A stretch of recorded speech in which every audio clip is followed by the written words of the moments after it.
All right, nice, Sherry. Good. So now let's try to get 2. See if you can get 2. Nice, good. And then 3. There you go. Good, nice. Perfect. There you go. Excellent. Very nice. We are Family Phys Ed.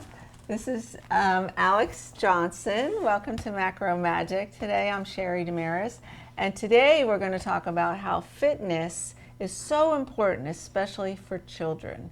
And Alex is going to share with us all the things that he's developed in his program, as well as show you some of the really fun activities he does with kids. So welcome, Alex. Thank you so much for having me, Sherry. Really appreciate it. Thank you. So we're going to have a seat. All right, cool. Yeah. Tell us a little bit about how you got started with Family Fitness and why it's so important. Sure. So I'm a professional phys ed teacher. I teach kindergarten through 4th grade, elementary phys ed, and I wanted to find a way to make health fun. And I found out that that's kind of what I end up doing most of my days. And I wanted to try to get the kids to be able to experience it with their parents as well. And that's where kind of the idea kind of came with bringing families together, getting them to do the best games and exercises together, and all do it while having fun.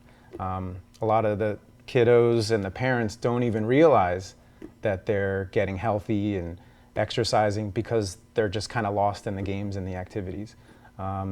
So I wanted to kind of take health and family, the two kind of most important things in our life, and combine them into something that is kind of unforgettable for a lot of parents and kids. And what I love about your program, you've created so many fun games with the kids, but you include the adults as well in the program. Yeah. And how important is that? Because right here we have our obesity chart, and as you know, we've said this 100 times on the show, obesity is increasing exponentially in the United States. Yep.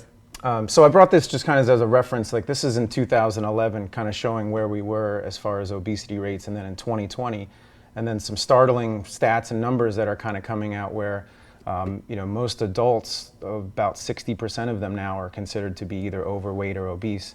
And then we reached even another milestone of hitting 40% of most Americans are now considered to be obese. So it's kind of getting a little scary, but at the same time, what I'm hoping is this is something that can get upstream and be more proactive. So instead of people having to go on to medications for diabetes or losing weight, they can do something that is preventative and get them to exercise and get them to spend time with their family even more. So, I thought this was probably the best way to kind of fix this problem, as opposed to kind of fortunately our healthcare system right now is kind of just how do we keep people sick in a way and kind of just make money off of it. Well, this is hopefully the way that we can kind of prevent it from ever happening. And so important, because we've talked so much on the show about diet and food and recipes, but not much activity. And the fact that you need both, and you realize that, especially when you get older, because of our lifestyle is so sedentary, and we're in our cars and we're, using escalators and elevators all the time. It's a lot of screen time. That's a huge thing right now.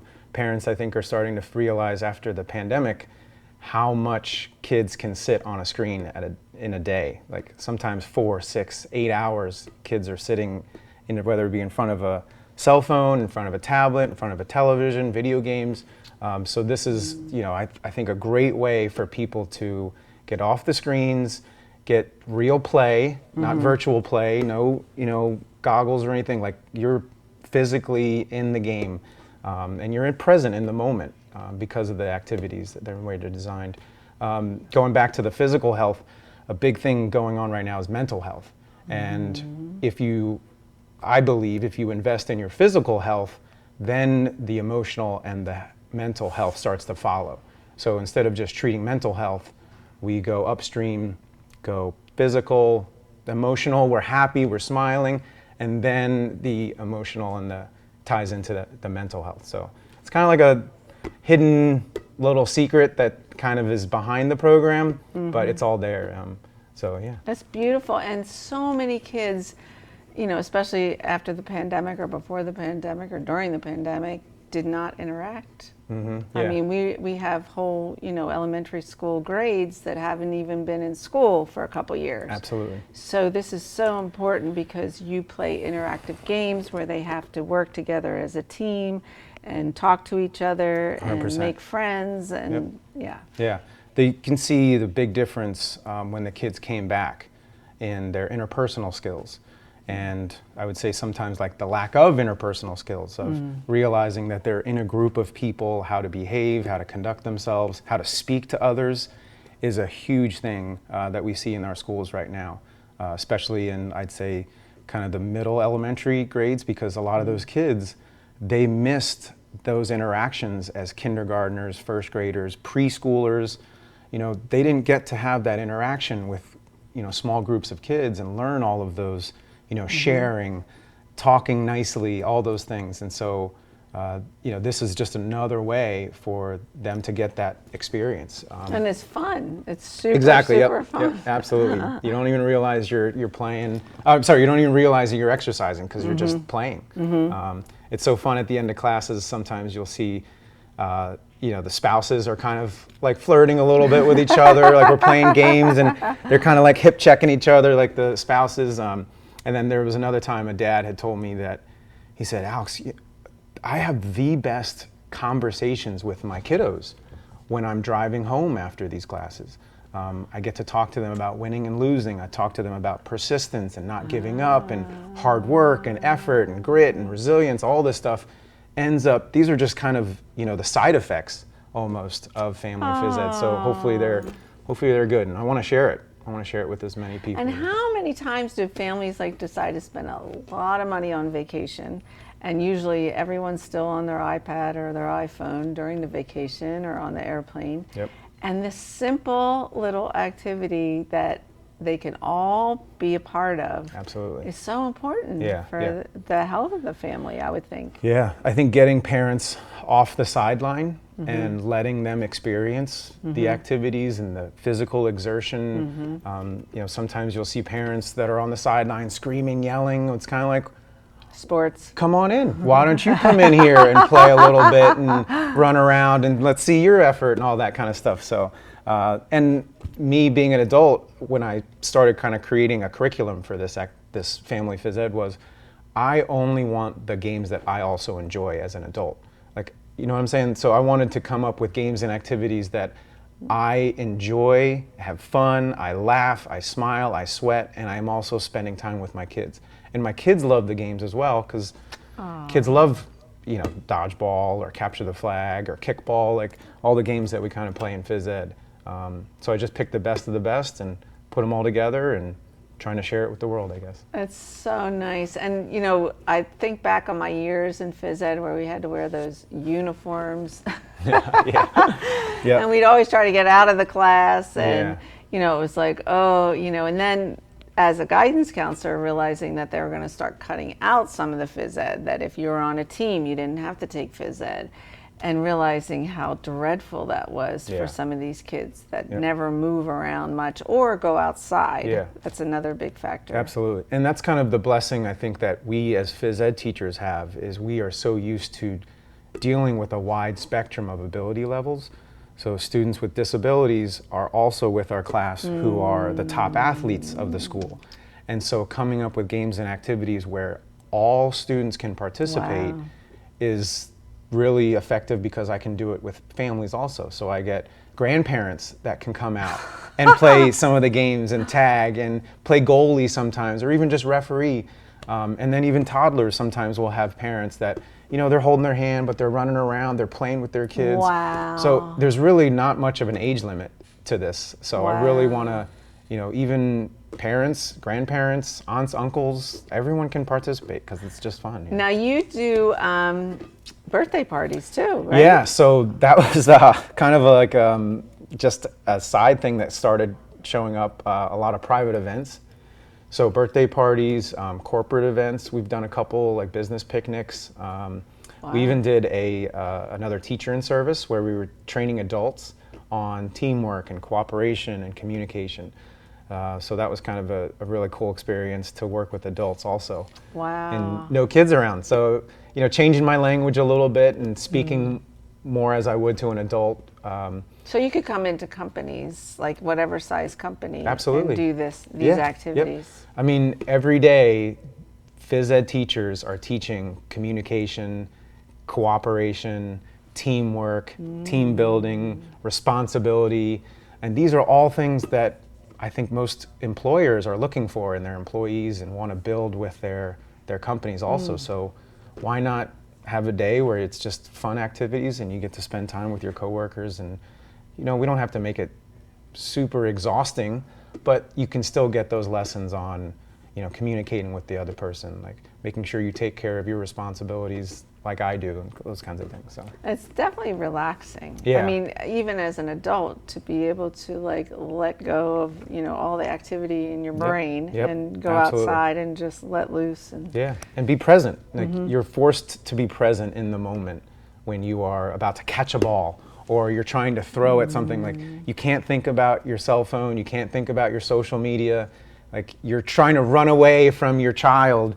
I don't know if you remember the Rocky movies. Do you remember when Rocky had to chase around that chicken and was like physically tired? It's kind of like the same way you kind of play a tag game. Is you're chasing after someone to tag them, but at the end you're like, oh my gosh, I'm exhausted, I'm so tired, and you realize like I was just getting exercise, but I was having fun with it instead of being on a treadmill or a elliptical machine. Like go out into the real world and go outdoors and play and spend time with your kids.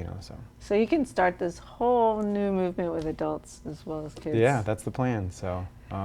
And lots of studies backing up. I know that you had Yeah, there was a couple studies you wanted to share that physical exercise is so important. Yeah, there was one that kind of just talked about how cardiovascular disease is kind of the leading cause of death for most individuals in our country, and one of the most effective ways that they found to prevent this was to involve caregivers.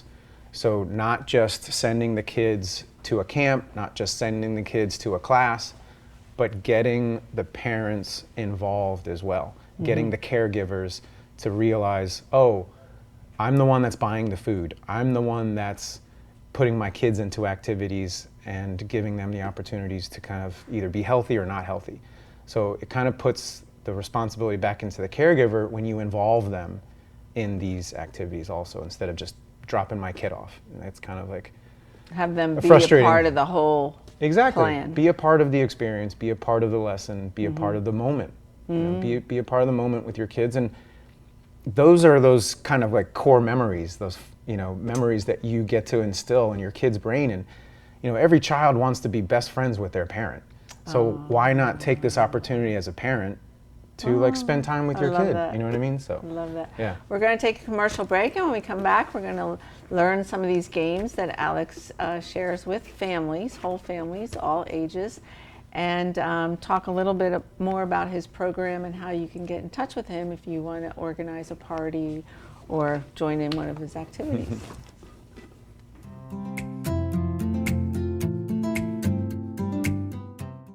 Welcome to Family Phys Ed, where we combine the two most important things in life, health and family, into an experience of fun, physical activity for the entire family. Our society is plagued with chronic disease and limited quality family time. In an attempt to prevent the two, Family Phys Ed takes an upstream, proactive approach by inspiring families to love physical activity and be mindful of our family's health. In order to inspire resilience and a more positive mindset, fitness activities are designed for families to face fun, physical adversity and professionally controlled challenges. The activities inspire families to be more physically active, provide opportunities for teachable moments, and create forever memories. Family Phys Ed. Let's play!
Welcome back to Macro Magic. I'm Sheri Damaris with Alex Johnson, and we're looking at Family Phys Ed. And Alex explained to us why he has created this program. Basically, he was a phys ed teacher in a public school, noticing the obesity problem and the problems with kids not interacting with other kids as much or families, and developed this huge program where families can now come and participate in outdoor games, either tagged to a birthday party or, even in companies, employees can do these activities. So we're going to go over some of the activities that Alex uses in his program. There's many more. Yeah, plenty more. Yeah, exactly. I just thought I would share one of our kind of more favorite tag games. Besides toilet tag. Toilet tag is kind of a classic one, but one of the other ones we really favor is called fast food tag. And what we do is we just pretend like these noodles are the tag people that have the noodles. They're going around trying to tag people, and they are the fast food restaurants. Now, if a fast food restaurant tags me, then what we do is we tell them it's almost like you've had too much fast food for the day and your stomach hurts. So then you kind of just stand there and you're like, oh, my stomach hurts. So you're kind of like frozen, right? Wow. So let's pretend Sheri's like, I tagged her, right? Oh. And now what I would do is if I have one of the fruits or vegetables in the game, so sometimes we'll have like bananas, we'll have apples, pears, and anyone that's carrying a fruit or vegetable can go around and hand it to someone. So let's pretend like Sheri had her, let's pretend like my stomach was hurt and I just ate all a bunch of fast food and Sheri wants to come over and save me, then she would just kind of hand me the fruit, and then now I get to go back into the game and go play tag again. So it's kind of like a way for us to practice, making good choices, whether it be fast food or more real food, or also sharing, because sometimes we'll get kids or parents even who don't want to get tagged, and this is like the fun part. They'll say like, if I'm carrying a fruit or vegetable, you can't get tagged. So you'll get some people that are kind of selfish and kind of just walk around with their fruit or vegetable, like they can't get tagged. But that's those conversations, those teachable moments that we can kind of have with parents talking about. I love the fact that you tie in the fast foods and the healthy foods with that. Yeah, so a lot of like character traits kind of get revealed during the games and activities, so it's kind of like those opportunities to... A good counseling moment. Exactly, yep. So a lot of those games kind of reveal the character and stuff. So we're going to do hula hoops next. Okay, yeah. And this is a team building exercise. Yeah, so what we would do is on this one, sometimes we play a game called like castle ball or hula hoop ball, and what we'll do is some teams will build castles, and then you have to try to knock over the other team's castles. It's kind of like a different way of like dodgeball and team building also, because what you're going to do is you're going to work with others to start building this castle. So what you would do is you would have one hoop on the floor, so you can just put one on the floor there, and then we're going to start building our walls. So the walls are going to go inside the floor, and just imagine you're doing this with your kids, you're doing this with your mom, your dad, your grandma, your grandpa. So these two go together, then you build the front door. So the front door goes on the inside. There you go, Sheri. And this is all at the same time opportunities for us to communicate, talk to each other, so we're working with other people. And then one goes in the back, and I'll kind of come over and help you out. So teamwork, right? I'm holding here, she can lay that one there, and we're all kind of like compromising. Perfect. And then you can just kind of let go. There you go. And then the final one is our roof. So you put your roof on. There you go. And now we have our hula hut kind of built. And there's all kinds of different games and activities that we can play with this. Like sometimes we'll do body awareness, like having parents trying to climb through without knocking it over, or students trying to climb through, or kiddos. And this will also be like targets. So sometimes we'll play like handball. You're trying to knock these over, and then you got to rebuild it as a team and stuff. So that is so awesome. Yeah. So just a different way of using hoops that us as phys ed teachers kind of know about. So it's kind of fun to knock it over also. And then, like the classic stuff, things like on your wrists. Some students like to kind of put it on their wrists. I don't know if you still got that, Sheri. Right? On the wrist, there's also one you can kind of use it like a jump rope. I don't know if you've ever seen this way. So you kind of hold it like a steering wheel. Mm-hmm. There you go. And then you're going to swing it over your head and try to jump through it. Right? There you go. So there's all kinds of like different ways of using hula hoops, different tools. You could just spin them, right? And you can classic, yep, absolutely. Okay. You get a lot of parents just love to do, good old-fashioned hula hoop contests and just seeing how long they can do it. Another big thing that we kind of talk about in phys ed is resilience and grit, and not giving up when things get challenging. So we teach juggling. So usually we start with just something easy. We toss it up, try to clap and catch. Maybe see how close can you get it to the floor. Like let it get to the floor and then grab it right before it touches the floor. I think I'm failing at That's all all right, this. you're doing great. This is part of the process, right? It's all like learning. And when we fail, that's what I kind of tell students. When you lose or you fail, it's also a lesson. There's always learning going on when that happens. Some other ones might be like toss it up, spin around, and then catch it. There you go. That's perfect. And then what we do is we start adding like another one in. I'll take that one. And then we start teaching them like the pattern for juggling, like cross, cross, catch, catch. Good. And then we start adding a third one. And then we start to kind of teach them how to use the scarves for juggling. And then we start using... Oh, the kids probably love this. Yeah. So it's just, when you're a phys ed teacher, you know you have to kind of start low and build up. Oh. Because if I just give even All the three scarves. adults, if I give an adult all three of these, they're going to want to quit and give up. So you just have to scaffold it, build it up. Their Exactly. confidence up. Exactly. So, so hand-eye coordination is a huge thing. Right and left brain connections. So this part where you're kind of like crossing over from right to left is building synapses and helping your right and left brain connect better together. You'd probably be good even in nursing homes. That's the other plan, yeah. So I would love to get people in nursing homes. They can invite their grandkids to come over. My mom used to work in a nursing home, and every Sunday after church, one of the things that we would do is you'd push residents back to their homes. And I would say it was very uplifting because you got to spend time with them and speak to these people who have a lot of experience. But at the same time, it was also sometimes very heartbreaking. Yeah. You go to these rooms and those They're people... not moving around much. And they're by themselves. Right? They're Yeah. often isolated by themselves. Wow. So this would just be another opportunity for them to kind of be with other humans. so You know, nice. it's so important for us. Yeah. I think we realized after the pandemic how important it was for us to be with other humans Exactly. instead of isolated. Exactly. Yeah. So I got one more thing. You want to try? Sure, A little sure, tough sure, one. sure. Jump rope, old school, classic. Yeah? Now Oh, this is a gosh. little spin to it. Now normally what we do is we would have a family of 3, 4, 5, and then practicing the long jump ropes. But I Yeah, thought, when we did wellness at the Willows, we were watching you do the double dutch, Yep. and those kids were going crazy. oh my gosh, They loved it. absolutely. We did another one over in King of Prussia, not far, and we were out for 4 hours, and there were 3 jump ropes, and they never stopped. 3 long jump ropes. Just people were waiting in line to do this, like just old school activity. I'm talking like grandmas. There was an aunt who must have been in her 60s who was just loving, smiling. We just gave ropes out. People were swinging the ropes. Kids were swinging the ropes for their parents. And they're all smiling. And it was my just such an overwhelming feeling. And jumping, we reviewed that on our cooking show, that helps the lymph nodes, because your lymph glands don't have a pump. Your heart has a pump, but your lymph doesn't have a pump. So the more you jump up and down, like maybe on a trampoline or jumping in waves in the ocean, Yeah, really helps your lymph circulate. Absolutely. And what I really loved was seeing just the teamwork that was kind of going on. You would see parents kind of saying like, oh, step a little closer, move a little further back.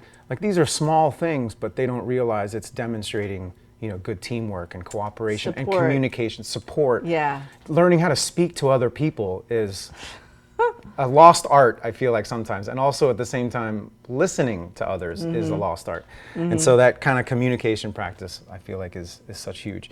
You want to try something? Sure. So this is a little twist on it. So instead of me jumping by myself, you're going to jump with me together. All right. We'll see if we can get like 2 or 3. All right. So what's going to happen is you're going to stay face to face. We're going to be really close to each other. Okay. And I'm going to swing this, and the rope's going to go around both of us. All Okay. right. So Okay. if we mess up on the first one, no big deal. We'll keep trying. Okay. Ready? Here we go. Ready? 1. Oh, what did I hit? Oh, I got a tree. Maybe we'll back up a little bit. Just take a step back. Take a step back. Okay. There we go. All right, here we go. Ready, set, here we go. 1, 2, 3, 4, 5, yes, 6. And then what you do is just kind of keep challenging the parents, keep challenging the families. Yeah, it was perfect. You see like high fives going on. That human touch is a huge thing. Very important. We even talk about, we have a game called handshake, high five, hug tag. And there was a study about how when we're babies and children, how important it is to get positive human touch. So with this tag game, you get tagged, you're off on the side, you stand there, you can either ask for a hug to get back in, you can ask for a handshake, or you can just ask for a high five. So you get parents, they'll come out, they just want high fives, hugs. But at the end of the game, what do you think they're all doing? Hugging. They're all hugging. Everyone realizes like how good it feels to have that like human bond, that connection, that positive human touch. And even my 4th grade students who are, sometimes they don't want to hug, the other gender, the boy, girl, but at the end of the game, they're squeezing each other, holding each other. You see their smiles. So yeah, that kind of positive human touch. Raising the vibration, raising the energy. Absolutely, of that these positive groups. energy. Yep. Yeah. Yeah. And making them feel good. Yep. Self-esteem. Right? And then even just to kind of keep going with the whole character stuff, we talk about manners, because if I come over and save you and get you back in the game, that's your opportunity to say like thank you, my opportunity to say you're welcome, and we talk about how it makes other people feel when you use good manners, you're welcome and thank you. So yeah, there's a lot of really cool like underlying lessons embedded in the whole activity. Exactly, yeah. Like after teaching these activities for so long, you kind of just start to realize, and you can kind of pinpoint when there's that moment. Let's stop for a moment, let's chat, let's talk about like what just happened here and how we can kind of all learn from it and stuff like That's that. so great. Yeah. So Alex, how can people reach you if they want either to schedule a party or they want to learn more about your program? Yeah, we have monthly classes kind of in our local area. We also are expanding with more coaches. We now have about 5 or 6 coaches that we can kind of send out to you. So the website is just familyphysed.com. Yep, Family Phys Ed. You can go Facebook, Instagram, Twitter, all the main social medias. But really the website is the best way to contact us, and we'd love to we really want to share it, because my parents were older when I was a kid. I was kind of a big surprise, I'd say. And my parents didn't really get that opportunity to like play around and be with me as much. So I thought if I created this and it came about, like why not share it with as many people as possible, That is right? so, your work is so important. I can't say it enough, and I'm so happy for to have you on the show. Oh my Please goodness. come Thank back. you so much. I really appreciate all Yes. your support. Thank you We so much. love Sheri. your work. Thank you. And viewers, make sure to check out our website. It's macromagic.com for all the TV episodes, and you'll see Alex on there as well. And we'll see you next time.